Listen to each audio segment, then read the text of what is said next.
사무엘상 이야기 계속해서 하겠습니다. 7장으로 건너가 볼까요?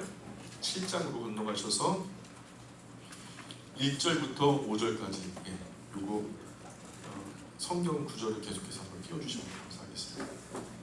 사무엘상 7장 1절부터 5절까지 말씀을 우리가 같이 함께 읽어볼까요?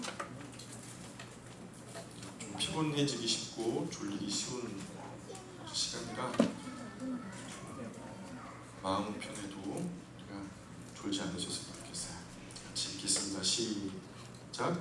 기럇 여아림 사람들이 와서 여호와의 궤를 옮겨 산에 사는 아비나답의 집에 들여놓고 그의 아들 엘리아사를 거룩하게 구별하여 여호와의 궤를 지키게 하였더니 궤가 기럇 여아림에 들어간 날부터 20년 동안 오래 있은지라.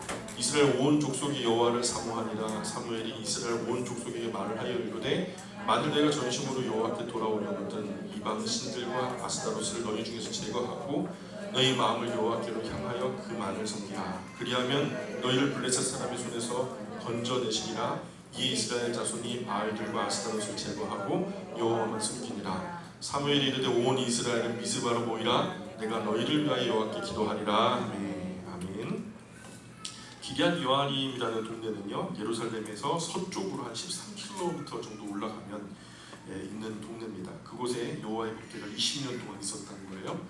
사무엘이 나타나가지고 온 이방신, 온갖 이방신을 섬겨서 타락한 이스라엘 백성들에게 야, 이제부터 하나님을 섬기면, 하나님을 바로 섬기면 하나님께서 너희를 보호하신다. 너희의 대적 블레셋으로부터 하나님께서 보호해 주실 거다. 이렇게 하나님의 말씀을 대신 선포하고 하나님을 섬긴다는 것, 다른 모든 신을 섬기지 않고 섬겨야 하나님 섬기는 거죠. 다른 신도 섬기면서 하나님을 섬기는 것은 섬기는 게 아니죠. 그래서 지금 이때 당시 이스라엘 백성들은 여호와 하나님을 자기의 어떤 민족의 하나님으로도 섬기길 뿐만 아니라 다른 이방 잡신들도 농경사회에 농사를 짓다 보니까 이게 우상 숭배인지 아니면 전통 관습인지 뭐 헷갈릴 정도로, 그래서 삶 속에 그런 무속적인 이방신을 섬기는 어떤 그런 습성들이 많이 침투해 있었다는 말이죠. 우리가 그런 말 많이 하죠. 배가 바다 위에 떠 있어요. 그죠? 배는 어디 있어야 되죠? 바다에 있어야 하지만, 그러나 배 속에 바다가 있으면 안 되죠. 배로 바닷물이 들어오면 그때부터는 배로서의 기능이 안 되는 것처럼 우리가 세상 한가운데 사는 것이 맞지만 세상이 우리 안에 들어오면 안 된다는 거죠. 마찬가지로 이스라엘 백성들이 세상 한가운데 열방의 나라들을 계도할 제사장 나라로서의 역할을 감당하기 위해서는 그들이 거룩함이라는 것이 구별되다는 거예요. 완전히 하나님으로부터 하나님께로 구별되어서 이방의 다른 어떤 우상의 관습으로부터 철저하게 원칙적으로 끊어내지 않으면 안 되는 그런 거룩한 집단이어야 한다는 거예요. 하나님께서 내가 거룩하니까 너희도 꼭 거룩해야 된다라고 말씀하시는 이유가 거기 있는 거예요. 우리는 영혼을 살리는 도구죠. 하다못해 수술실에서 육체를 꿰매는 바늘도 함부로 다뤄지지 않거든요. 땅에 떨어졌는데요, 그걸 다시 새 것으로 교체하더라고요. 정말 그래요. 그런데 우리는 영혼을 건지는 것에 관한 한 그런 심각성을 모르는 것 같아요. 그게 안타깝고, 우리가 하나님을 섬긴다는 것, 다른 모든 신을 섬기지 않고 섬겨야 하나님을 섬기는 거죠. 한마디로 1계명부터 똑바로 지켜라, 제대로 지켜라 라고 말씀하는 거예요. 너는 나 외 다른 신들을 내게 있게 만지니라. 아멘입니까? 그래서 미스바 국가 대각성 집회가 시작된 거죠. 5절에 보니까. 그래서 하나님께서 한나와의 거래로, 그죠? 한나에게 응답을 받으신 하나님이죠.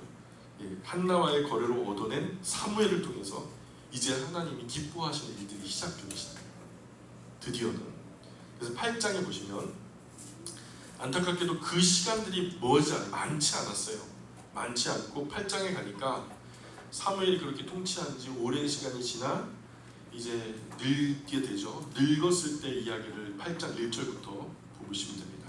5절까지 한번 우리 같이 읽어볼까요? 시작. 사무엘이 늙음에 그의 아들들을 이스라엘 사사로 삼으니 장자 이름은 요엘이요 처자 이름은 아비야라. 그들이 브에세바에서 사사가 되니라. 그의 아들들이 자기 아버지의 행위를 따르지 아니하고 이익을 따라 뇌물을 받고 판결을 굽게 하니라. 이스라엘 모든 장로가 모여 라마에 있는 사무엘에게 나아가서 그에게 이르되 보소서, 당신은 늙고 당신의 아들들은 당신의 행위를 따르지 아니하니 모든 나라와 같이 우리에게 왕을 세워 우리를 다스리게 하소서 한지라. 사무엘의 아들들도 사사가 됐어요. 사사, 우리가 사사기 들어갔을 때 사사라고 하는 단어의 뜻, 의미에 대해서 배웠잖아요. 그는 쇼페팀 판사, 그죠? 그래서 재판을 하는 판사를 말하는 거죠. 사사는 판단을 하는 자리예요. 그렇기 때문에 지금 장자 요엘과 차자 아비야가 한 지방의 판사로 인간을 부임을 하게 된 거죠. 자, 그런데 요엘의 이름이 여호와는 엘로힘이다. 여호와는 엘로힘이다. 여호와가 하나님이라는 거죠. 그리고 아비야는 야훼는 나의 아버지다. 아비야. 여호와는 나의 아버지가 되신다. 라는 그런 이름의 그 가진 요엘과 아비야, 참 사무엘이 아들들 이름을 멋지게 지은 것 같아요. 그런데 이스라엘 최남단 도시 브엘세바의 지방 판사로 아버지 덕에 파견이 된 거예요. 그래서 처음 판사가 돼가지고 그 판사로서의 직무를 감당하는 재판을 하는데 그 첫 재판에서 뇌물을 받고 재판을 굽게 했다는 거예요. 사무엘의 아들들이, 재판관의 아들들이 처음 재판하자마자 뇌물 받고 재판을 굽게 한 거예요. 재판을 하는 법정이 오염돼가지고 그 재판이 공평하지 않으면 선을 행하려는 백성들이 아무도 없어요. 그래도 우리가 정말 없이 살고 힘들게 살아도, 억울하게 살아도 재판석에 가면은 거기서 CCTV가 정직하게 가려진다고 하면 그래도 뭔가 희망을 가지고 선하게 살려고 노력하는데 재판정마저 CCTV가 가려지지 않아요. 그래서 유전 무죄, 무전 유죄 이런 식의 그 법 원리가 적용이 되게 되면요, 그 나라 그 백성 중에 그 누구도 똑바로 살려고 하지 않아요. 그 대신에 똑바로 사는 것 대신에 뭘 살려고 하냐면 돈을 많이 벌려고 해요. 그래야 비싼 로펌 사가지고 재판 받아갖고 무죄 판결 받을 거 아닙니까? 지금 우리나라에 일부 그런 흐름이 있지 않아요? 그래서 지금 그런데 그 아무도 그러면 안 돼요. CCTV가 재판을 받을 때 정말로 바르게 옳게 가려진다면은 못되게 살려고 하지 않을 텐데, 그런데 돈 많이 주고 재판 결과가 달라지기 시작하면은 아무도 선하게 살려고 하지 않게 되는데, 꽁 잡는 게 매라고 수당받고 가리지 않고 돈 많이 벌어서 그거 가지고 로펌을 사면 정말 무서운 죄도 그냥 다 없어지더라. 뭐 이런 식으로 되면요, 돈만 많이 모으면 좋은 변호사, 로펌 사가지고 재판을 이긴다는 원리가 생기게 되는 거죠. 그래서 선하게 살면 손해본다는 사회가 그렇게 되잖아요. 그 도식이 성립되면 그 사회는 이제 망가지는 것밖에는 다른 대책이 없다는 거죠. 다른 일이 없어요. 그래서 법정은 판사와 변호사, 검사, 모든 법을 관련한 기관은 교회만큼이나 거룩한 곳이어야 된다. 교회만큼이나 사명감으로, 목회자만큼이나 거룩한 마음으로 소명의식도 분명히 그 자리에 설 수 있다는 거죠. 어떻게 사무엘의 아들들마저 이렇게 타락하고 말았을까? 좀 사무엘이 그래도 어두운 사사 시대를, 그 어두운 사사의 구약의 암흑길에 조그마한 빛을 비추는 역할을 하는 사사가 되잖아요. 근데 그런 어떤 바른 아버지 밑에 왜 이런 불량한 아들들이 나왔을까? 그 이유를 가만히 생각하면서 성경을 읽는데, 그 성경을 읽다가 작은 힌트 하나가 발견됐어요. 12장으로 건너가 볼까요? 12장 1절부터 보세요. 12장 1절부터 4절까지 말씀. 결국엔 하나님도 못 버티고 백성들의 원성 가운데 하나님이 보좌에서 물러나시고 결국 이스라엘이 이제 왕을 세우는 그런 자리에서 사무엘이 이제 마지막으로 고별 어떤 메시지 같은 것들을 전하죠. 12장 1절부터 한번 보세요. 4절까지 같이 한번 읽어볼게요. 사무엘이 온 이스라엘에게 이르되 보라, 너희가 내게 한 말을 내가 다 듣고 너희 위에 왕을 세웠더니 이제 왕이 너희 앞에 출입하느니라. 보라, 나는 늙어 머리가 희어졌고 내 아들들도 너희와 함께 있느니라. 내가 어려서부터 오늘까지 너희 앞에 출입하였거니와 내가 여기 있나니 여호와 앞과 그의 기름 부음 받은 자 앞에서 내게 대하여 증언하라. 내가 누구의 소를 빼앗았느냐, 누구의 나귀를 빼앗았느냐, 누구를 속였느냐, 누구를 압제하였느냐, 내 눈을 흐리게 하는 뇌물을 누구의 손에서 받았느냐. 그리하였으면 내가 그것을 너희에게 갚으리라 하니 그들이 이르되 당신이 우리를 속이지 아니하였고 압제하지 아니하였고 누구의 손에서든지 아무것도 빼앗은 것이 없나이다 하니라. 이 사무엘 은퇴하는 은퇴식에서 그가 설교하는 과정에 이런 이야기를 하는 거죠. 누구의 소를 뺏었느냐? 뺏었다는 거예요? 안 뺏었다는 거예요? 나귀는요? 뭐 압제한 것도 없고요. 뇌물을 받아가지고 누구 뭐 재판을 굽게 한 적도 없어요. 그러니까 그러니까 한마디로 말해서 되게 청렴결백하게 살았죠. 그러나 부자는 아니었던 것 같아요. 그죠? 굉장히 가난하게 어렵게, 오늘 우리식으로 말하면 아주 가난한 시골교회 목회자 같은 그런 마음으로 청빈하게 검소하게 사셨던 것 같아요. 근데 3절에 그런 내용으로 비추어 보다 보니까 그렇게 청렴하게 사는 사람의 삶이 그렇게 넉넉하진 않죠. 그죠? 그런 목회자의 가정에 좀 물질이 부족해가지고 자녀들에게 뭐 마음껏 퍼주지 못하고 시의적절하게 어떻게 살펴주지 못하면 아이들이 어떤 마음이 들까요? 용돈에 목을 매게 되죠. 그래서 막 우리 아이들도 이제 누가 와가지고 용돈 좀 되게 좋아하더라고요. 근데 요엘과 아비야가 아마 그런 것에 목말랐던 것 같아요. 아버지한테 뭐그 벌이를 하는 아버지는 뭐 돈 들어올 구멍이 없고 어머니도 뭐 계속 주어지는 것으로 살림을 하다 보니까 넉넉한 형편을 못 뛰었던 거죠. 그래서 첫 부임해가지고 재판을 처음 시작하는데 그야말로 그냥 돈다발, 평생 보지도 못했던 돈다발이 앞에 툭 하고 놓여지니까 정신이 현황한 거죠. 세상 평생 살면서 이런 돈을 본 적이 없거든요. 순전히 제 추측입니다. 성경이 그렇다는 얘기는. 그래서 8장 3절에 보면 이런 말이 나와요. 그의 아들들이 자기 아버지의 행위를 따르지 아니하고 뭐를 따라? 이익을 따라 뇌물을 받고 판결을 굽게 하리라. 이스라엘 모든 장로가 모여 라마에 있는 사무엘에게 나아가서 그에게 이르되 보소서 당신들과 당신의 아들들은 당신 행위를 따르지 아니하니 모든 나라와 같이 우리에게 왕을 세워 우리를 다스리게 하소서 한지라. 그래서 사무엘은 하나님 앞에서 또 백성들 앞에서 나라 앞에 정말로 잘했지만 그 아들들이 문제가 됐어요. 그래서 그 아들들 때문에 결국 하나님도 사실 사사시대는 가장 완벽한 정치 형태인 신정통치 국가예요. 근데 하나님이 통치하시고 그 공무원 된 사사들이 이제 심부름을 받아가지고 나라를 통치하는 그런 시절이었는데 이 사무엘의 아들들이 똑바로 못해가 뇌물 받고 그냥 뭐 이렇게 나쁜 짓을 범함으로 말미암아서 권좌에서 물러나시게 되죠. 하나님은 나는 끝까지 내 자리 지킬 거야. 내가 왕이야. 왜 이래? 나보다 대단한 왕이 있으면 나와보라 그래. 그러면서 자리에 연연하시는 그런 하나님이 아니더라고요. 하나님은요 이런 문제가 딱 생기잖아요. 그러면 바로 사표 쓰세요. 바로 사표 던져버리시는 분이세요. 하나님은요 의외로 이런 부분이 약해요. 그래서 신정 통치에서 인간이 왕으로 세움을 받고 다스리는 시대가 이제 되어버린 거예요. 사실 최고의 정치의 제도는 신정 통치잖아요. 데모크라시야. 문제는 사람들이요 자신들을 지키시고 선하게 통치하실 전능하시고 인자하시고 여호와 하나님이 그런 여호와 하나님이 있다는 것을 알지 못해요. 또 하나는 하나님은 전능하시지만 그 뜻을 받는 신하들, 다시 말해서 하나님의 통치를 받들어서 심부름을 해야 하는 공무원들, 하나님의 사람들이 하나님처럼 거룩함으로 옷 입고 세상에 하나님의 거룩함을 나타내야 하는데 오염된 세상에 그럴 만한 사람들을 발견하기가 쉽지 않다는 거죠. 쓸만한 하나님의 공무원이 별로 없었던 시절이죠. 문제는 그거예요. 그게 문제예요. 하나님이 준비가 되시지 않은 게 아니라 사람이 준비가 되지 않아서. 그래서 사무엘의 아들들이 재판을 공정하게 하지 않고 뇌물을 받은 빌미로 하나님을 왕권에서 그 하나님의 그 왕의 자리에서 물리치고 물러나게 하고 사람을 거기다가 왕으로 세웠잖아요. 그렇게 세운 왕이 누구죠?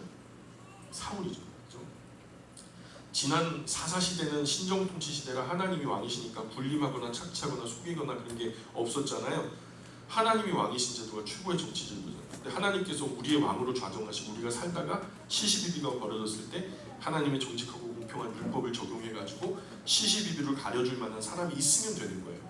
하나님의 율법을 잘 알고 그런 율법에 정통한 사람이 있어서 하나님의 말씀을 듣고 그 말씀대로 판단해가지고 이것은 이것이다, 저건 저것이다 시시비비를 분별해줄 사람만 있으면 되는데 하나님이 이 통치하시는 그런 신정통치인데 이 정치제도 중에서 최고의 수준의 정치제도인데 그 하나님의 기능을 따라갈 만한 공무원도 없고 그것에 순응할 만한 백성들도 없으니까 제도가 문제가 아니라 사람이 문제더라고요. 결국은 정말 문제는요 백성이 하나님의 그 수준을 따르지 못하는 거예요.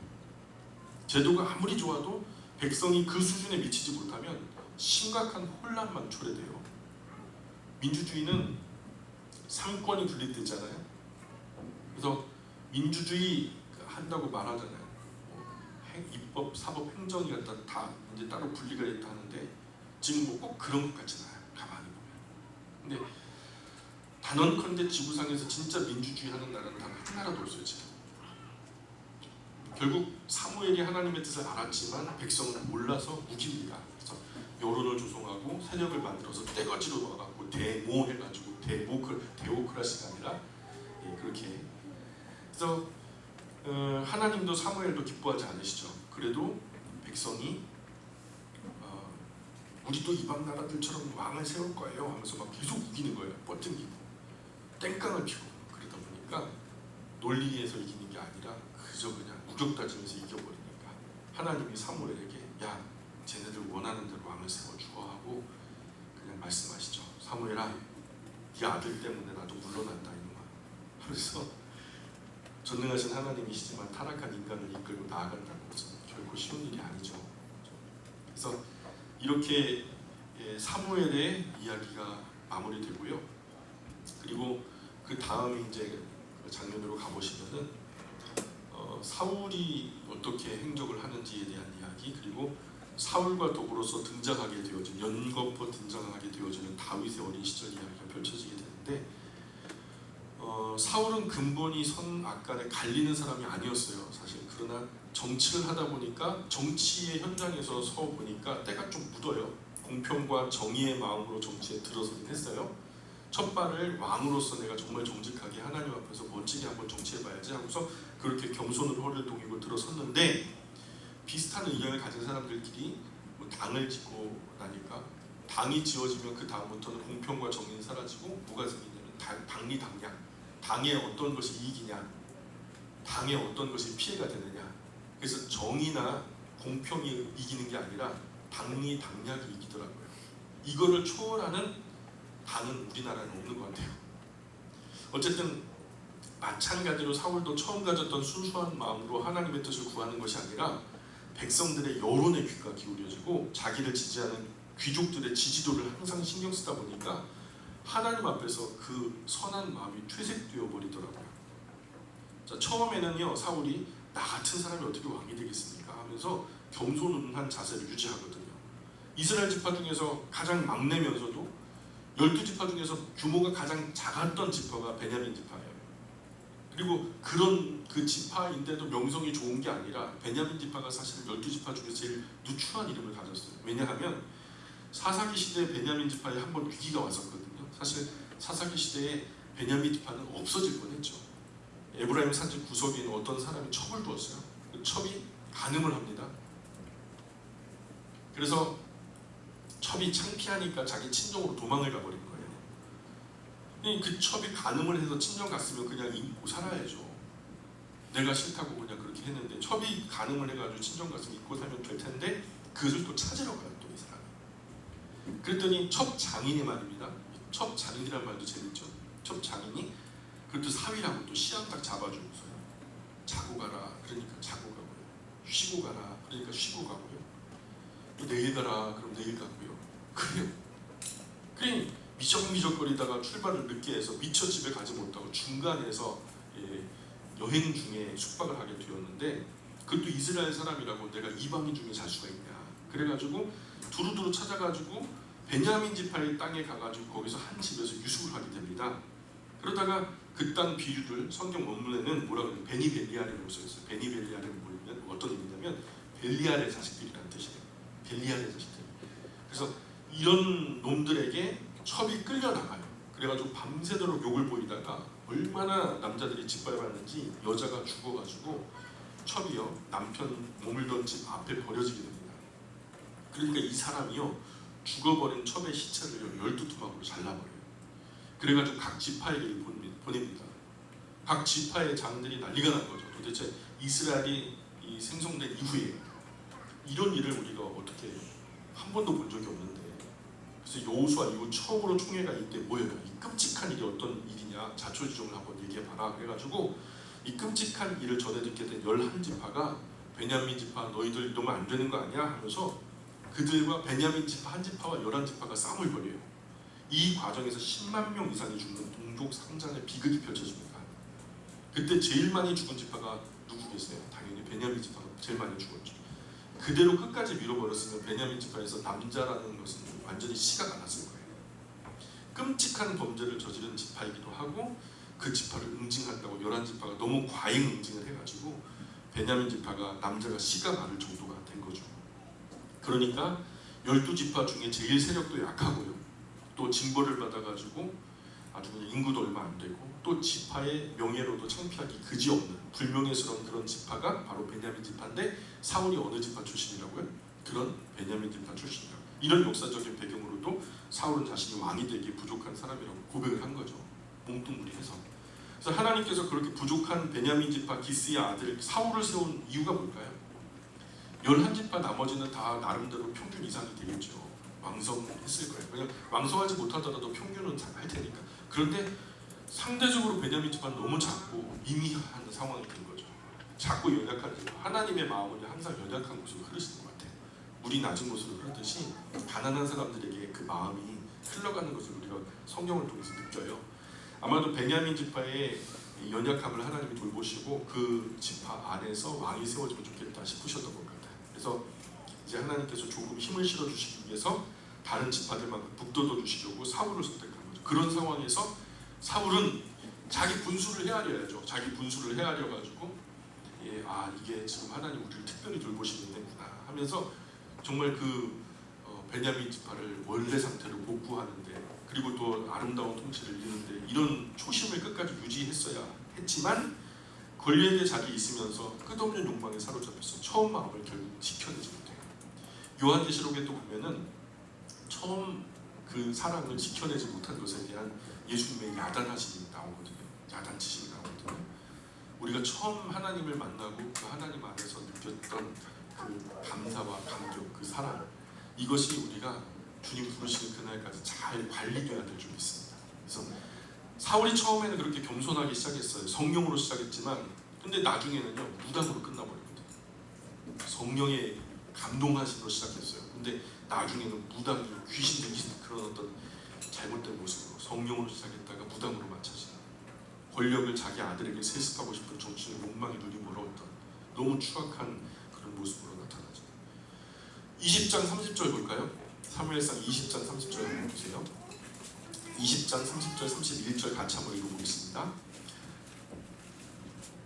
같이 읽습니다. 시작. 사울이 요나단에게 화를 내며 그에게 이르되 회용 무도한 계집의 소생아, 내가 이새의 아들을 택한 것이 네 수치와 네 어미의 벌거벗은 수치가 됨을 내가 어찌 알지 못하냐.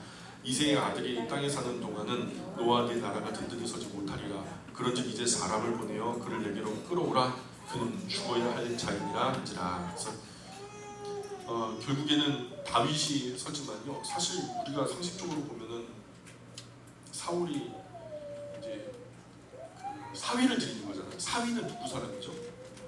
네 사람이 되는 거예요, 그죠? 네 사람 중에 계속해서 왕위를 이어나갈 사람이 있다는 것은 참 감사한 일이잖아요.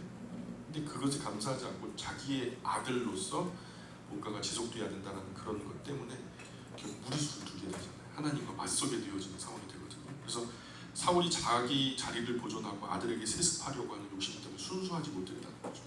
오늘 한국 교회가 몸살을 앓고 있죠. 어떤 세습에 관한 문제 때문에 큰 어려움을 당하고 있는데 우리에게 몇 가지 조심해야 할 욕심이 있어요. 세습이다 세습이 아니다의 문제가 아니라 우리가 여러 가지 욕심이 있는데 그 모든 욕심의 그 양상을 한 3가지 정도 조려내면 첫 번째는 무엇이 되겠다는 욕심이 있고요. 두 번째는 뭘 좀 가지고 싶다는 욕심, 세 번째는 뭘 좀 해보고 싶다는 욕심이 되더라고요. 뭐 되겠다라는 것, 무엇이 되면은 만족하고 행복할 것 같아도 지금과 똑같아요.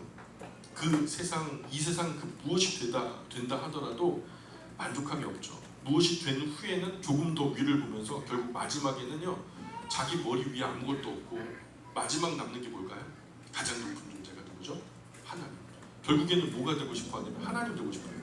그러니 10왕들을 보세요. 과거 동서양 고분 막론하고 왕들이나 황제의 모습을 보라고요. 자기들이 하나님으로서 결국에는 자기의 신전을 짓고서 끝나잖아요. 아니에요? 하다못해 이집트 왕 파라오는요 자기 머리 위에 머리카락이 얹혀진 것도 기분 나쁜 거예요. 머리카락이 자기보다 높잖아요. 그러니까 이 머리를 밀어버렸어요. 어디 내 머리보다 높은 머리카락이 있을 수 있네요. 대머리였던 이유가 그런 이유예요. 그래서 결국 하나님처럼 되고 싶다는 마지막 욕심을 부리죠. 결국 이것을 부추기는 존재가 뭘까요? 마귀라고 저는 생각해요. 하나님처럼 되고 싶어하는 거예요. 인간에게도 그런 감정을 부추기고. 두 번째는 뭘 가지겠다는 욕심인데, 뭘 가지면 더 큰 무언가를 또 가지고 싶지 않겠어요? 영원히 배고프고 영원히 목마른 만족이 없는 욕심의 삶이 시작되잖아요. 마음은 광야처럼 메말라버리는 슬픈 인생이 되고 현재를 저당 잡히는 거죠. 그리고 무엇을 하겠다라는 마음도, 그래서 무엇을 결국 해봐도 결국 그 또 다른 쾌락과 기쁨을 소망하게 되죠. 목말라 하고 마치 도박하는 것 같아요. 해도 끝이 없어요. 과거부터 지금까지 모든 것을 통째로 쓸어놓고, 그야말로 도박 용어 중에서 올인이라는 거죠. 다 쓸어놓고, 다 쓸어놓고 뭔가 큰 거 하나 건지려고 하지만 결국 그것으로 인해서 망가져버리고 인생 전체의 소중한 땀과 노력들이 물거품이 되어버리는 경우가 허다하죠. 사탄은 사람의 인생을 헛된 것으로 만드는 것을 좋아해요. 유구한 세월 100년 미만의 삶이요, 의미 없는 것들에 분노하게 살다가 그렇게 사람이 허무하게 가버리는 것을 즐거워해요.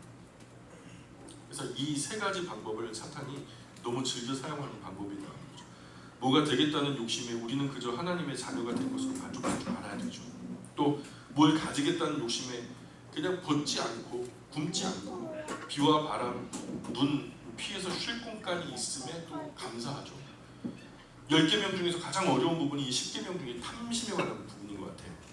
이 부분이 얼마나 어려운지 누가복음 18장에서 청년과 하는 이야기 통해서 잘 알 수 있잖아요. 그 청년이 너 가진 걸 다 팔아 가난한 이웃들에게 나눠주고 너는 다만 나를 쫓아라 그랬더니 나가버렸어요. 그때부터 나가가지고 아직까지도 돌아오지 않았다는 소문이 있어요. 그래서 경건하고 건강한 일상에 최선을 다하면 그만, 그 이상이 뭘 가지겠어요. 뭘 하겠다는 욕심에 하나님께서 내게 주신 경건한 일상을 이루는 것만으로도 만족할 줄 알아야죠. 무엇이든 욕심 부리지 말아야죠. 뭘 하겠다, 뭐 되겠다 욕심 때문에 순수함이 사라지고 나면 세상에서는 뭐가 되었고 뭘 가졌고 무엇을 했다 해도 하나님 보좌 앞에서 너 그렇게 사는 거 아니야 하면서 하나님께서 한 말씀 하시면 끝인 거죠. 그 인생이. 사울을 보면서 우리의 지나온 삶을 반성하고 현재의 삶을 점검하고 남은 삶을 계획하는 그런 우리의 모습이 있었으면 좋겠어요. 단지 사울이 그렇게 못되게 살았다더라 이것으로 그냥 옛날 이야기처럼 듣고 마는 게 아니라 우리가 사울의 삶을 통해서 우리를 좀 이렇게 반면교사로 어떻게 반사시켜 볼 수 있었으면 좋겠다는 생각이 들어요. 그래서 하나님께서 우리에게 살아라 생명 하셨잖아요. 생명.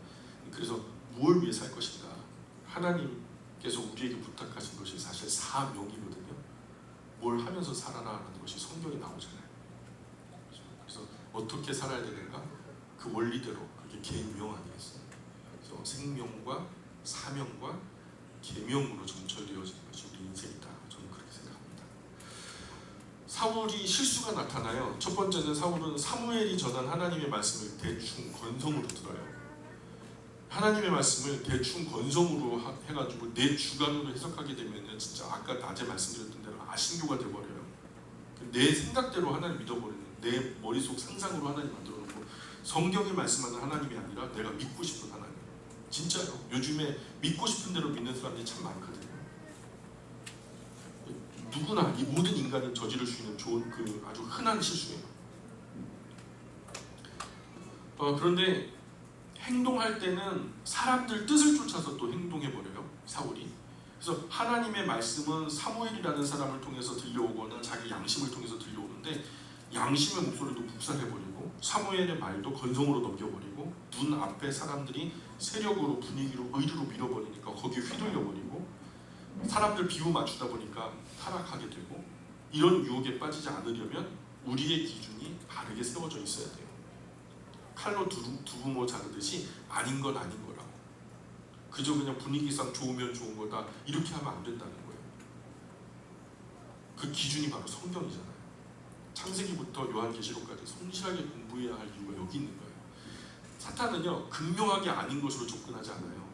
아리까리하게 비슷한 걸로 가지고 오지. 그러니 더 선명하게 알아야 되는 거예요. 그래 이단이 그냥 이단이 아니에요. 처음에는 같아요. 근데 끝이 다른 거지. 자, 그리고 두 번째 아말렉을 쳤어요. 근데 그 모든 소유를 불사르고 오라고 하나님 명령하셨죠. 근데 탐스러운 일련된 송아지 자기 것으로 삼고자 남겨놓았어요. 결정적인 실수가 지적되어가지고 하나님께서 사무엘을 통해서 책망하니까 사울이 뭐라고 핑계를 대냐면 하나님 예배하려고 남겨놓은 거예요. 예배할 때 제물이 필요하잖아요. 예배하려고 경건을 핑계한 거죠. 더 나아가서 나중에 더 분문하니까 나아가서 백성들 때문에 그래 어쩔 수 없어요. 당신 나이에 맡겨준 백성들이 그랬는데요. 나중에는 이제 사람을 핑계거든요. 저 아담에게 아담아 네가 왜 그랬니? 당신이 나한테 만들어주신 하와가 나보고 그러라. 하와야 넌 왜 그랬니? 당신의 동선 뱀이 그러라고. 죄의 첫 번째 특징이 뭐냐면 핑계. 전가. 자기 안 그랬다고. 하나님 말씀 경청하지 않고 건성으로 듣고 순종하지 않았다는 거죠. 하나님 말씀 따라 섬기는 게 아니고 제 멋대로 자기 소견이 옳은 대로 했다는 거죠. 이게 애매해요. 망가진 양심 가지고 그대로 내가 양심에 부끄러울 것이 없게 살았노라고 얘기하지만 망가진 양심 가지고 어디다 내세워요. 온전하신 하나님 앞에서 내 양심 무슨 가치가 있다고. 그 넉마 같은 양심 하나 가지고 아침 양심, 저녁 양심 다르면서 솔직히 생각해봐요. 내 양심, 남의 양심 다르면서 내 자식에게 적용되는 양심과 남의 자식에게 적용되는 양심조차도 기준이 흐릿하면서 그게 무슨 건강한 양심으로 양심이 들려요. 태초로 범죄한 이후에 우리 양심이 얼마나 오염되었는데요. 사무엘이 그때 유명한 말을 남기죠. 순종이 제사보다 낫고 듣는 것이 수량의 기름보다 낫습니다. 이런 말을 하잖아요. 하나님 말씀 잘 듣는 것이 살찐 수량으로 제사를 지내는 것보다 훨씬 더 낫다라고 말씀하는 거예요. 15장 22절 한번 볼까요? 15장 22절 23절 같이 한번 읽어보겠습니다. 15장 22절 23절 시작. 사무엘이 이르되 여호와께서 번제와 다른 제사를 그의 목소리를 충종하는 것을 좋아하시같이 좋아하시겠나이까 순종이 제사보다 낫고 듣는 것이 수량의 기름보다 나으니 이는 거역하는 것은 점치는 죄와 같고 완고한 것은 사신의 우상에게 절하는 죄와 같음이니라. 왕이 여호와의 말씀을 버렸으므로 여호와께서도 왕을 버려 왕이 되지 못하게 하셨나이다. 자, 무서운 말씀이죠. 뭘 버렸대요? 사울이 여호와의 말씀을 버렸대요. 그러니 하나님도 왕을 버린대요. 우리가 하나님 말씀 버리면요, 하나님도 우리 버리는 거예요. 우리가 끝까지 손에 쥐고 놓지 말아야 할 유일한 것이 하나님 말씀을 믿습니다. 그래서 하나님 말씀 무시하면 어떻게 돼요? 하나님 무시하는 거거든요. 왕이 여호와의 말씀을 버렸으므로 여호와께서도 왕을 버려 왕이 되지 못하게 하셨나이다. 준엄한 심판이죠. 또한 사울이요, 하나님 말씀을 더럽게 안 들어요. 그냥 안 들으면 괜찮아요. 더럽게 안 들어요. 15장 24절 보세요. 그 다음 절인데 같이 읽어볼게요. 시작. 사울이 사무엘에게 이르되 내가 범죄하였나이다. 내가 여호와의 명령과 당신의 말씀을 어긴 것은 내가 백성을 두려워하여 그들의 말을 청종하였음이니이다. 하나님 말씀 두려워하지 않고 누굴 두려워해요? 백성을 두려워했어요. 그래 올무에 빠진 거죠. 내가 하나님을 기쁘게 하랴 사람을 기쁘게 하랴. 내가 사람을 기쁘게 했다면 하나님의 종이 아니라. 바울이 그러니 모든 하나님을 따르는 하나님의 자녀들에게는요, 이 둘 중에 하나의 기로가 놓여요. 사람의 말과 하나님의 말씀이 상충될 때 누가 이겨야 될까요? 내 생각과 하나님의 생각이 상충될 때 누가 이겨야 돼요? 그래서 우리가 아침마다 시시때때로 기도해야 할 제목은 나의 마음과 하나님의 마음, 나의 생각과 하나님의 생각이 만날 때 늘 하나님의 생각이 이기게 달라고. 저는 그래요. 제 욕심이 너무 많다 보니까 하나님, 내 생각과 하나님의 생각이 상충될 때, 부딪힐 때 늘 하나님이 승리하게 해달라고. 내 안에서 하나님이 그야말로 꽃 피어나게 해달라고 그렇게 기도를 해요. 우리 모두의 기도가 될 줄 믿습니다. 그래서 그런 상황에서 나의 말을 지우고 하나님의 말씀을 따라가야 되죠. 하나님의 말씀이 결국 우리의 삶 모든 순간에 이겨야 돼요. 그러나 사울은요, 사람을 따라가거든요. 베드로는 뭐라고 그랬냐면 우리가 하나님 말씀 듣는 것과 너희 말 듣는 것 어느 것이 옳은지 너희 스스로 판단해라. 하나님 말씀 듣는 것이 100번 옳다는 얘기잖아요. 그래서 아무리 당시 바리새인과 서기관 율법학자들이 무슨 소리를 해도 그 말이 옳은 게 아니었어요. 그들이 정치적인 실권을 가지고 있고 어떤 종교적인 어떤 대표성도 가지고 있었지만 그들이 중요한 게 아니라 베드로에게 중요한 것은 하나님 말씀이 중요했다는 거예요. 그러니 너희 말과 하나님 말씀 순종하는 둘 중에 하나 선택한다면 당연히 나는 하나님 말씀 순종할 거다 하면서 그가 목숨을 각오하고 하나님의 역사로 이루어진 일들을 가감 없이 사람들에게 선포하고 다녔다는 거죠. 그러니 하나님께 아름답게 쓰임 받는 제자 되지 않았겠어요. 그래서 또 블레셋과 전쟁을 하는데요. 전쟁 나가기 전에 뭔가 그 제사장을 통해서 하나님께 예배를 드리고 하나님 이번 전쟁에서도 승리하게 해달라고 하나님 영광을 위해서 싸우겠노라고 하면서 인명 손실이 많이 없었으면 좋겠다고 하면서 하나님께 제사를 드리고 가야 되는데 안 오는 거예요, 제사장이. 그러니까 마음이 급한 나머지 둘러섰던 그 군사들은 하나둘씩 뒤로 빠져나가고 너무 오래 있으니까 또 지쳐버리고 막 그러다 보니까 인간적으로는 이해가 가죠. 그런데 사울이 그냥 제사장의 직분을 멀건해가지고 자기가 제사를 드려요.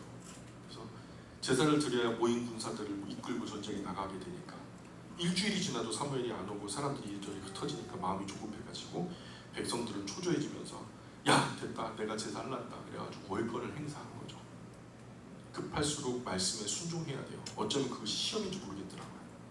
막 뒤에서 뭔가 밀리는 분위기, 뭔가 사방에서 쪼이는 분위기, 그래서 어떻게 뭔가 액션을 해야만 할 것 같은, 내가 여기서 아무것도 안 하면 사람들이 나를 되게 원망할 것 같은, 그럼에도 불구하고 내 안에 하나님의 말씀에 확신이 없다면 멈출 수 있는 용기, 아무것도 안 할 수 있는 용기, 저는 그게 우리 그리스도인의 용기가 되어야 된다고 믿어요.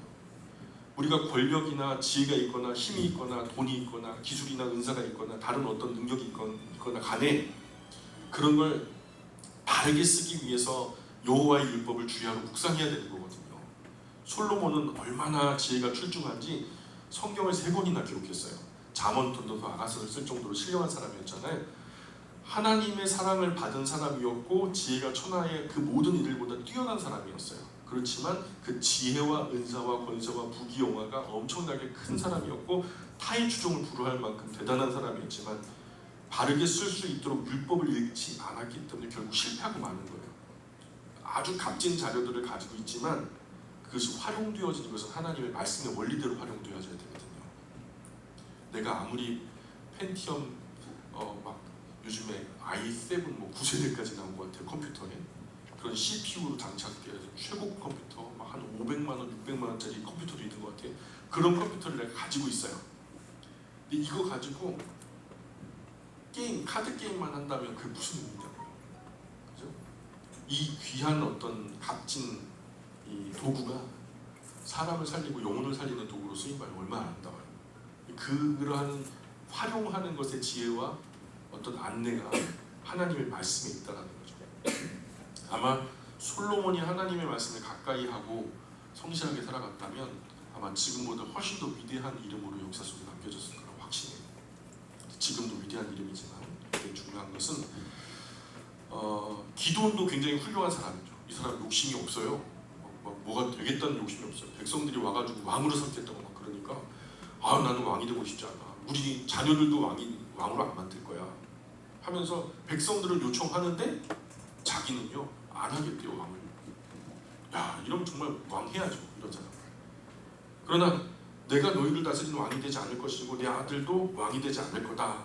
하나님이 너희 왕이시다 이렇게 했거든요. 이기고도 사심도 없고 또 겸손한 사람이 기드온인데 그리고 신중하게 대답하고 담대하게 행동하고 온갖 덕목을 다 갖추었잖아요. 그러나 이런 사람이 율법을 모르니까요 어떤 여자를 얻냐면 세겜에서 첩을 취해요. 그래서 그 세겜의 여자를 취해가지고 데리고 들어왔는데 이 세겜의 여자가 자기한테 이제 아기가 생기잖아요. 아기를 낳았는데 이름을 뭐라 그러냐면 아비멜렉이라고 지었어요. 아비멜렉은 나의 아버지는 엘렉 왕이다.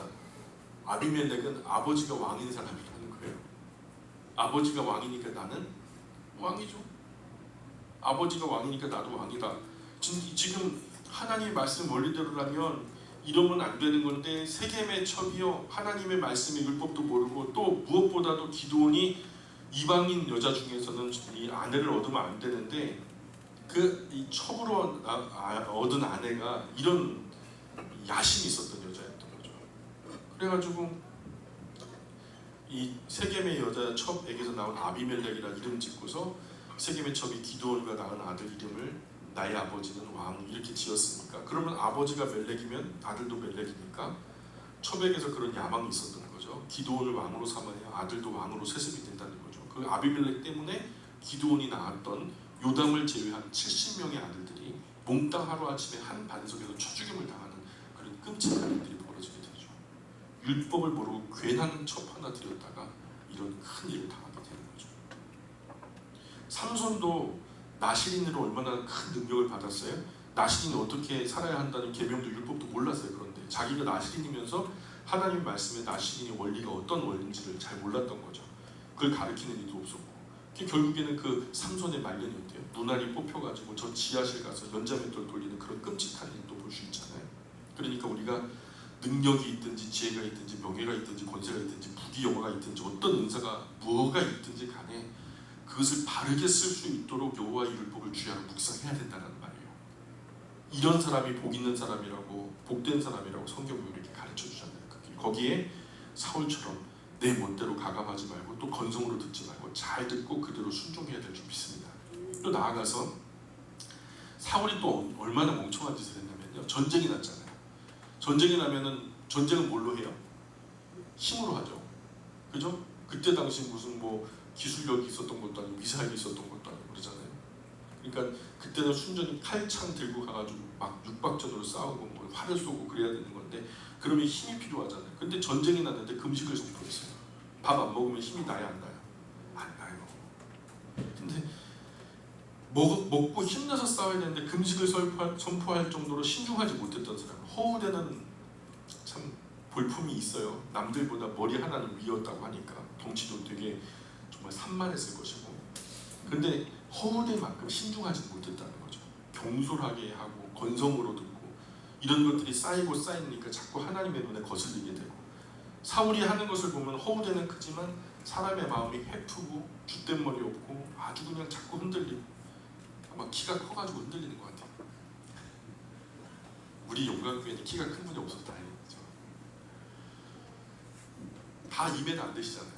여기서 키가 크다는 게 2m 넘어야지 크다고 좀 인정해 드릴 수 있는데 2m 미만은 다 도토리 키재기다 이렇게 생각하시면 좋아요. 자, 그래서 다윗 같은 경우에는 조그맣고 어리고 당차고 순수하고 용기도 있고요, 겸손했죠. 그래서 하나님께서 다윗을 주시하고 계시죠. 근데 그런 다윗을 사랑하는 하나님의 마음이 사울에게도 느껴져요. 그러니까 질투가 나요. 욕심 때문에 네가 내 자리 차지하면 안 되는데 하면서 그 욕심, 그 질투를 틈타고 사탄이 또 역사하죠. 귀신, 악령, 악한 영이. 그래가지고 항상 아무 혐의가 없는데 귀신이 그냥 아무 생각 없는 나에게 훅 들어오는 게 아니에요. 항상 귀신은요, 내 욕심을 타고 들어와요.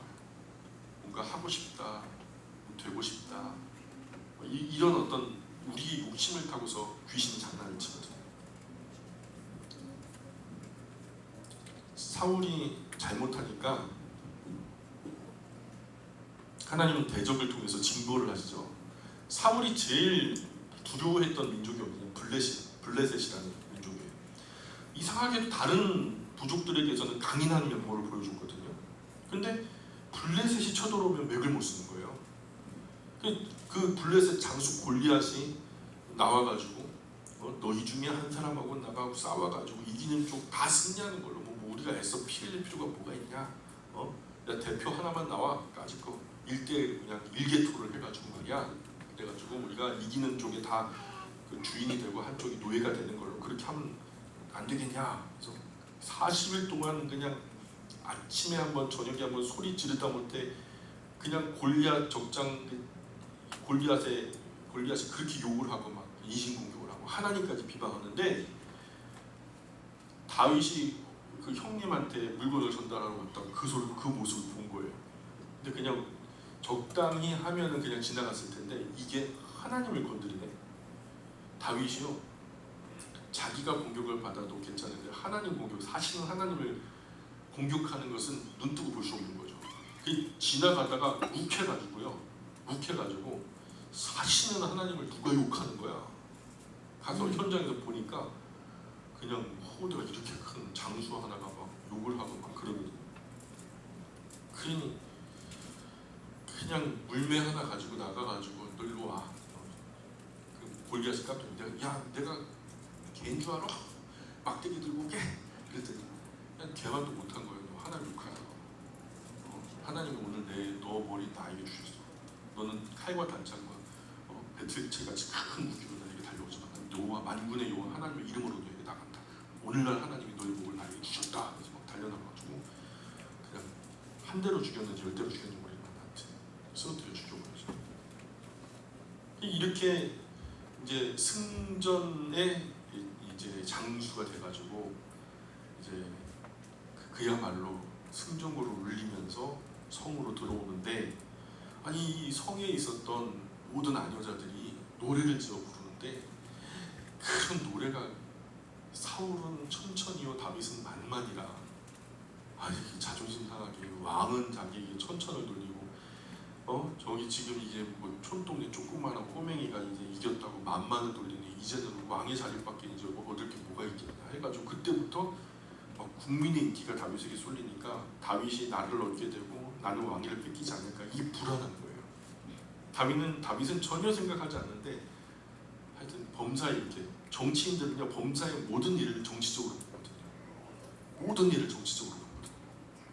사람이 누구를 미워하거나 의심하거나 시기하거나 질투하거나 그런 생각이 날 때 그 생각을 떨쳐버리지 않으면, 빨리 떨어버리지 않으면 우리 마음속에서 연기가 모락모락 나와요.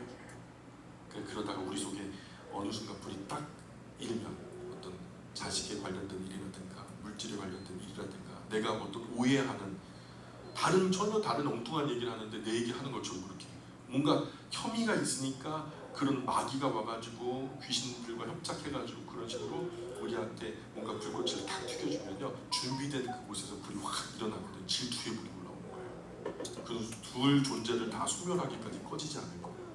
그리고 우리가 거기에 도발되면 안 되는 거죠. 그러면 완전히 그 시기질투 미워하는 마음이 자기 인생을 불살라 버리게 되는 거죠. 사울도 바로 그 불을 끄지 못해가지고 결국 자기 인생을 다 실패해버리고 맙니다. 정치 인생 진짜 말 그대로 정치적으로 끝났죠. 그렇게 해서 다윗의 망명 생활이 이제 시작되는데, 이제 다윗이 이제는 사울에게는 견제의 대상이 된 거예요. 자, 18장 한번 볼까요?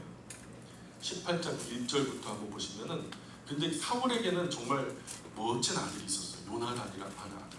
요나단 정말 하나님 보시기에 왕의 대를 이어도 될 만한 위대한 아들이었는데 아버지를 잘못 만나가지고 요나단이 빛을 보지 못하고 사그라지게 되는데, 어쨌든 이 요나단이라는 사람이요 다윗을 끔찍이도 아끼고 살아갔어요. 자, 그 이야기를 한번 볼까요? 18장 1절부터 5절입니다.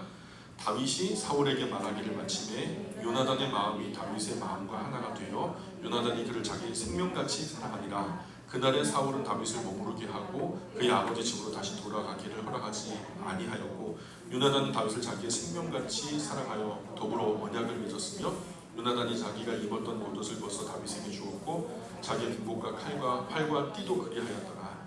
다윗은 사울이 보내는 곳마다 가서 지혜롭게 행하며 사울이 그를 군대의 장으로 삼았더니 온 백성이 합당히 이겼고 사울의 신하들도 합당히 여겼더라.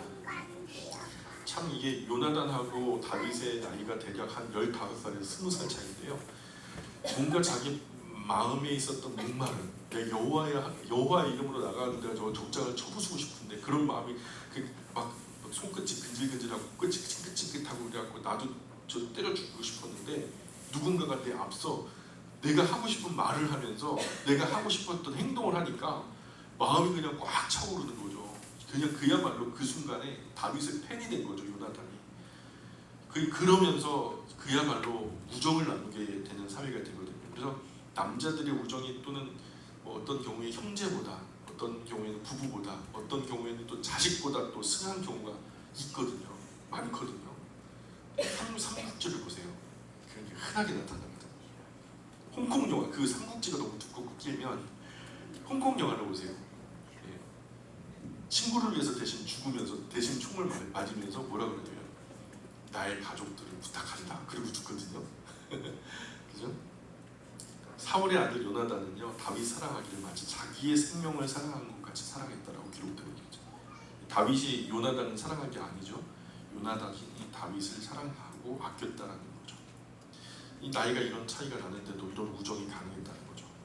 사울은 다윗을 심하게 경계하다 보니까 무리한 행동, 또 경솔한 행동까지 해요. 결국 그 질투와 시기심이 타고 악한 영이 사울 안에서 도발을 하고, 먼저는 인사권의 실수를 하거든요. 어떤 사람이 일을 해갖고 지혜롭게 솜씨있게 했다 해도 좀 오랜 시간의 인턴 과정을 거쳐서 무리 익었을 때 그 장으로 세우는 것은 참 중요한 일이잖아요. 근데 그게 아니라 지금 백성들이 막 야, 저 사람이 그냥 군대 장관이 아니면 누가 하겠냐 하면서 막 주변에 막 성화도 그렇고 분위기도 그렇고 하니까 졸속 인사 조치를 단행해가지고 그야말로 군대 장관으로 다윗이 장이 되잖아요. 바울도 디모데전서에서 너무 젊은 사람으로 장로를 세우지 말아라 이런 부탁을 하거든요. 어쨌든 18장 6절 7절 한번 읽어볼까요? 18장 6절 7절 시작.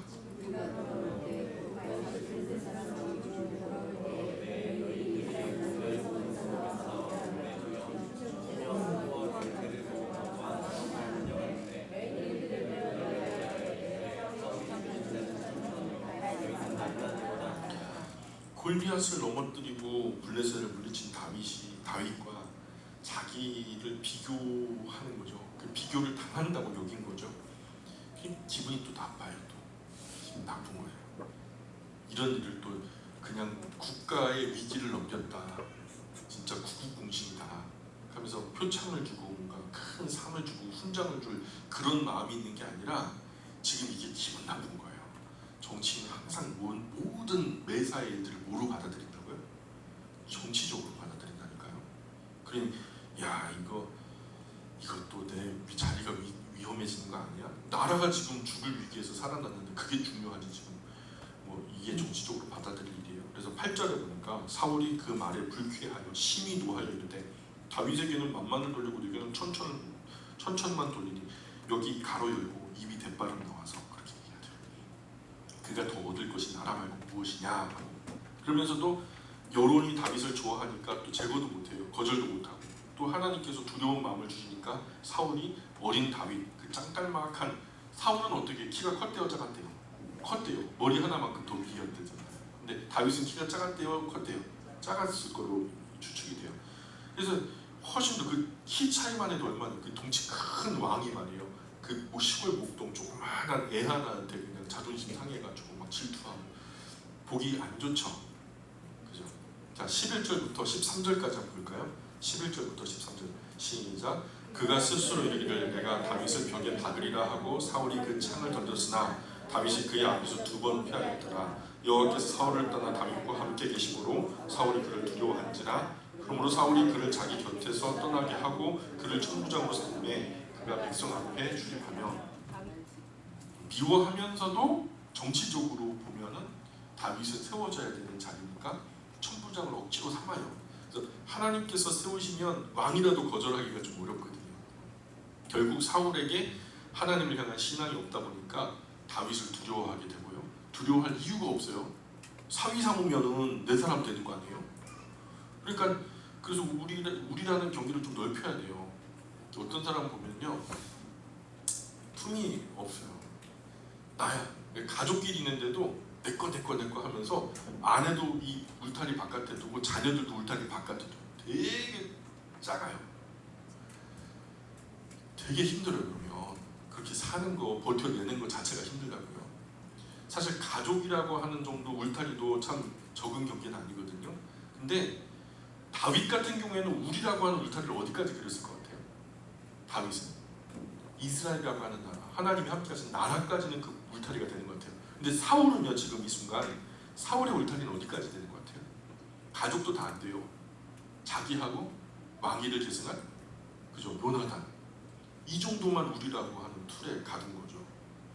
그러니 초년에는 이스라엘 나라를 우리의 영역에 두었던 것 같은데 후에 시편에서 보면은 진짜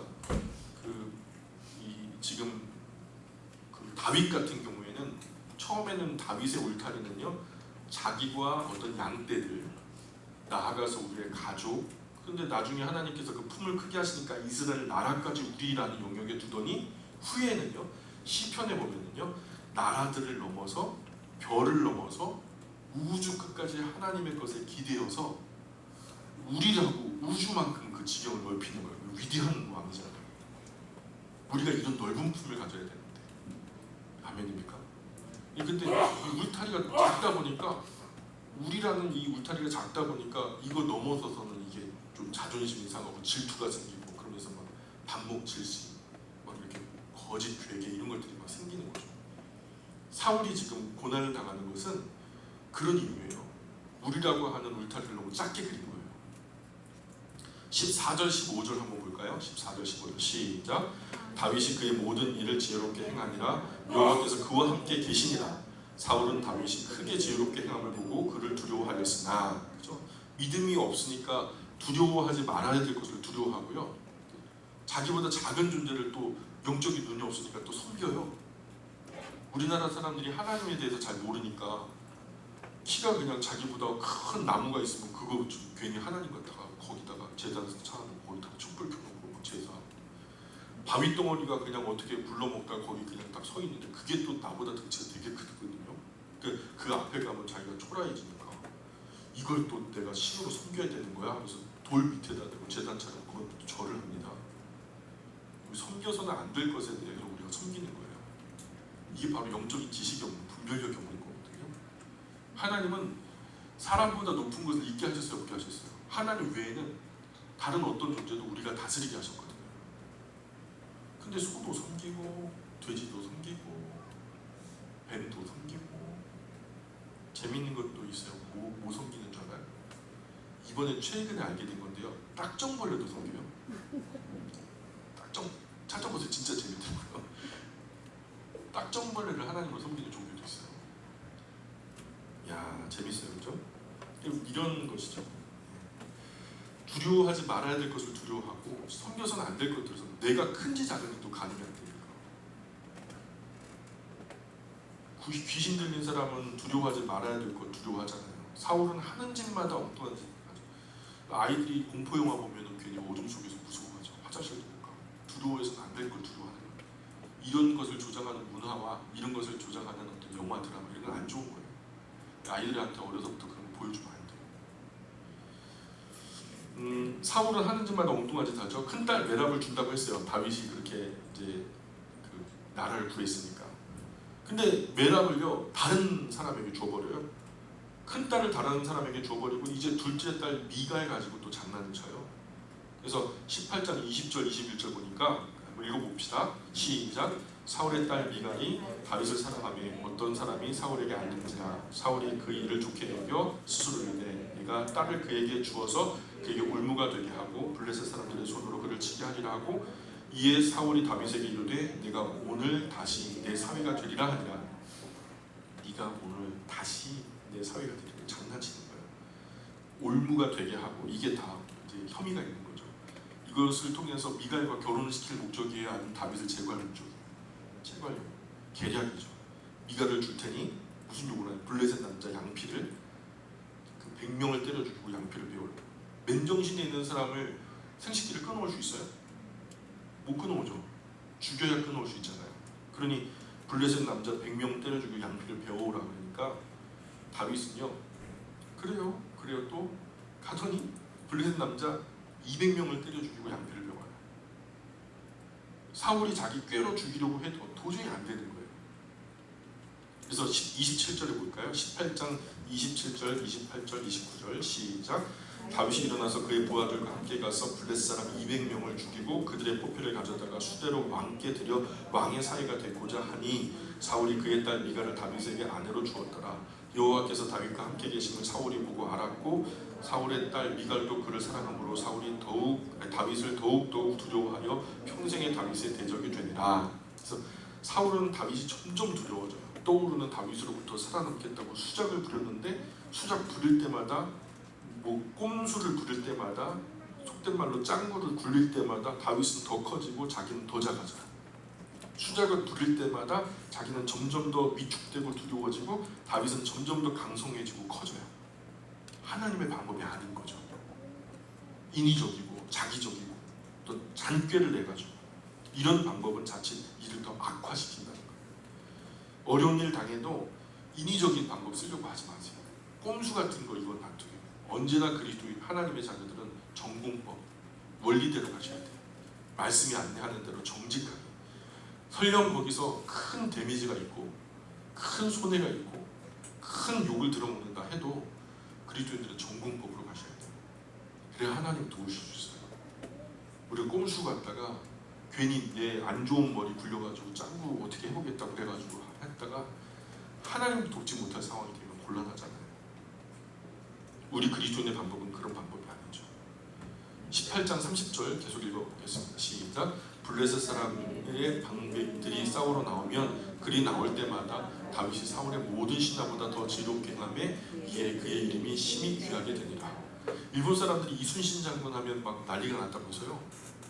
이순신 장군 이번에 그 출장한대 그러면 무서워서 벌벌 떨었다면서요. 블레셋에게도 다윗이라는 이름이 그랬어요. 다윗 장군이 나왔단 말이야. 하면 진짜 두려워 떨만한 이름이 된 거죠. 별의별 짓 다 해도 결국 다윗의 영향력은 커지고 사울의 영향력은 약해지고 악인에게는 두려워하는 것이 이루어지고 의인에게는 소원한 선한 일들이 이루어지고. 자, 어떻게 해서든지 이런 선한 다윗, 하나님이 함께 하시는 다윗을 온전하게 보호하고 싶었던 사람이었어요.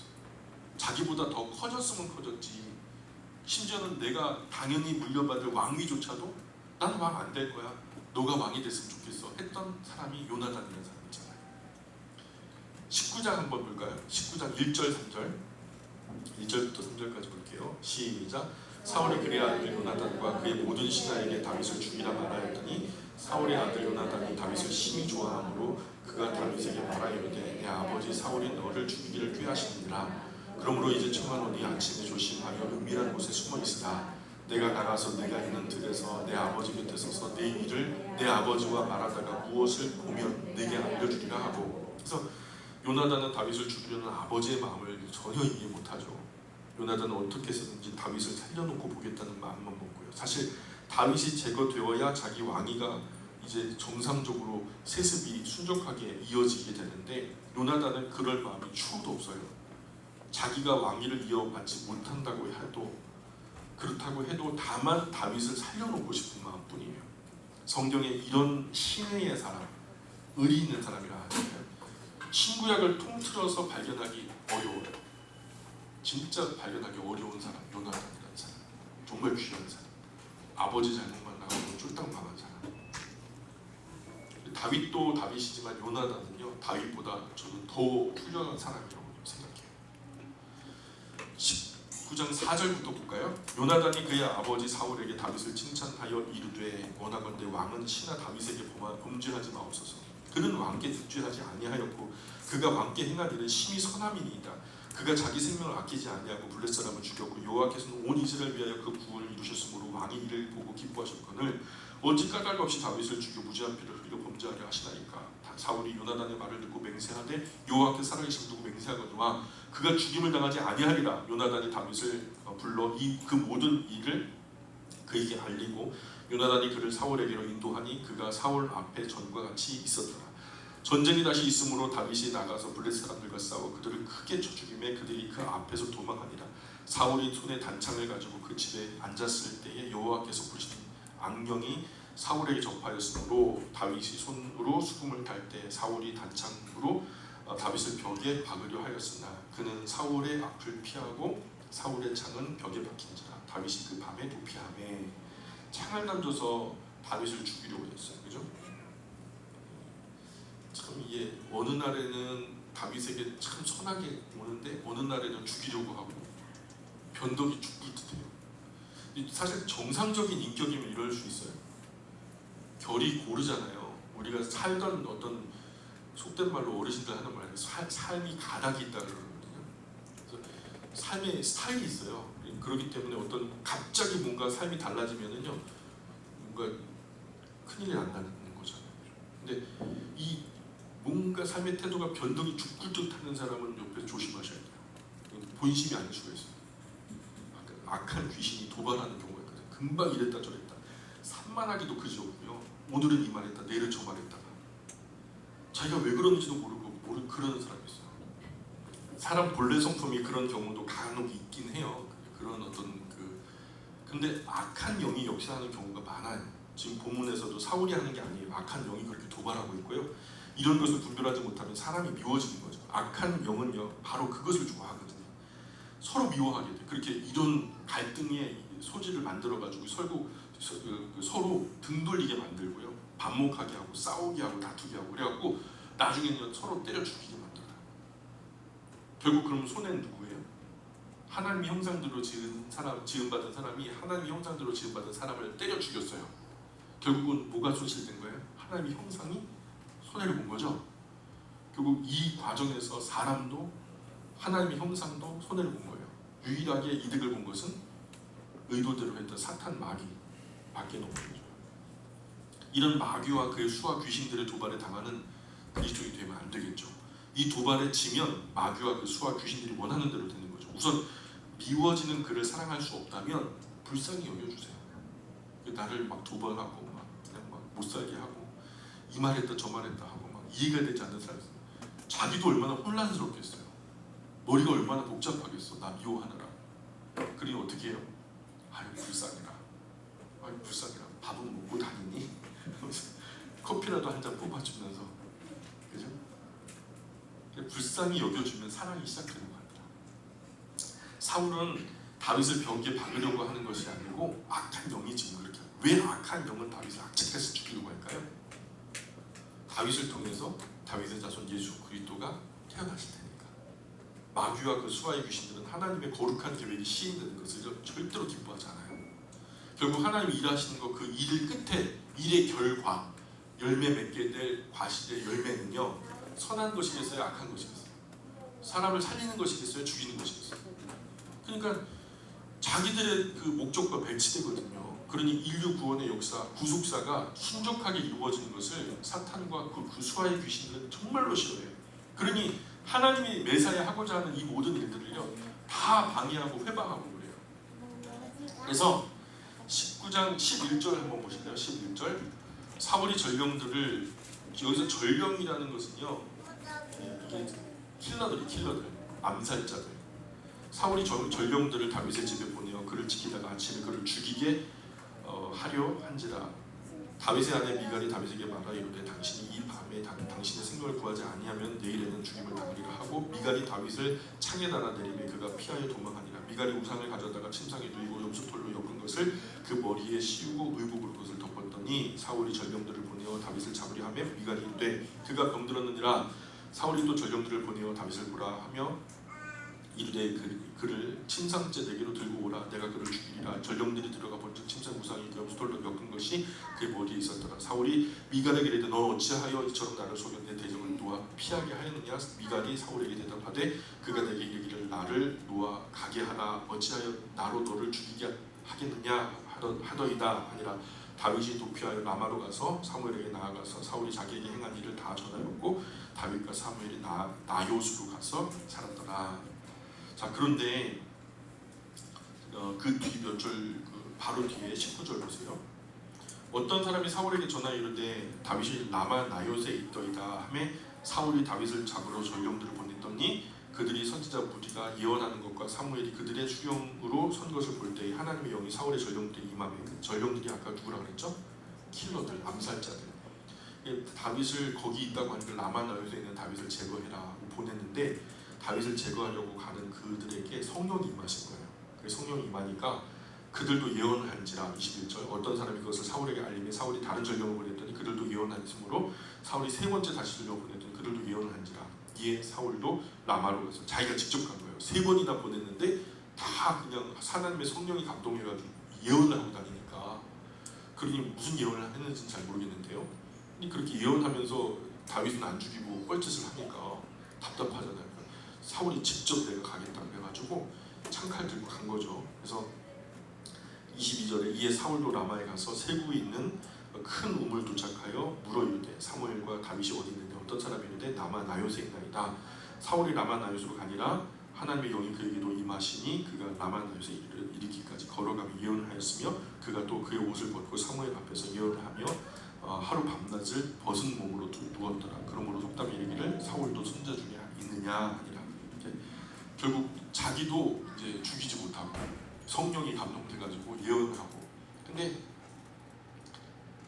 이 인격이 된 사람에게 성령이 충만히 임하면 정말 품위 있고 아름다운 열매가 나타날 텐데, 전혀 인격적으로 좀 되지 못한 사람에게 성령이 임하고 나니까 추태를 부리는 거예요. 막 벗어 던지고, 헐랑 벗고 추태를 부리는 거죠. 사람이 순수하지 않은 곳에 성령이 임해서는 될 일이 아니에요. 하나님은요, 품위 있게 임하셔야 돼요. 아멘입니까? 귀신이야 뭐 그냥 뭐 아주 더럽고 추악하게 그냥 아무데나 임하지만, 우리 주님 성령님은요, 정말로 질서 있고 인격적이고 정말 경건하게 살아가는 사람들에게 임해야 열매가 아름답거든요. 근데 사울이 그냥 막 이렇게 더러운 어떤 삶의 배경을 가지고 있으면 성령이 임하니까 아주 그냥 혼란받고 추태를 부리잖아요. 오늘은 저 19장까지만 이렇게 할게요. 자, 잠깐 기도하겠습니다. 하나님, 우리가 살아가는 모든 삶의 순간에 단 한순간도 우리의 손을 놓지 마시고